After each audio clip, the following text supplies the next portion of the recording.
contact sa soil plus water and then may heat, siguradong magkakaroon yun ng mga uod.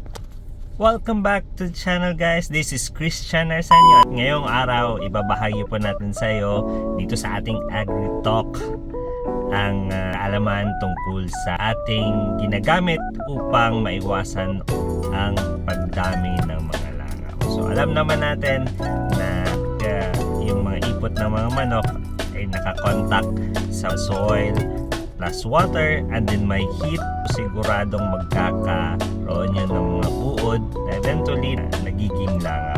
Yung goal po natin sa ating layer po, hindi mo talaga ma-eliminate yung mga langaw sa ating mga poultry farm, kundi kailangan lang po natin i-lessen at i-control yung dami ng mga langaw. So ang ginagamit po namin, yung magic na ginagamit namin sa aming farm is yung carbonized rice hull. Ito yung mga sunog na mga ipa na nanggagaling sa mga rice mill. Bili-bili po namin yon or hinihingi lang dito lang sa paligid ng farm namin.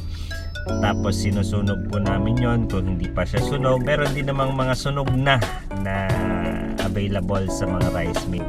Sa ganung bagay, nilalagay na lang natin dun sa ilalim ng cages natin para hindi directly umabot yung mga ipot ng mga manok dun sa lupa or sa soil. Sa ganung bagay din is nababalot yung mga ipot ng mga manok ng rice hull, nagiging dry siya at maganda po itong gamitin para gawing fertilizer sa mga ating mga tanim.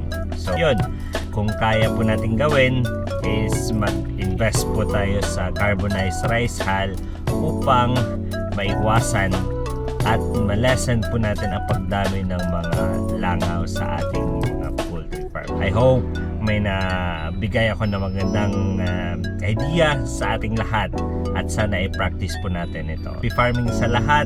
Till the next Agri Talk.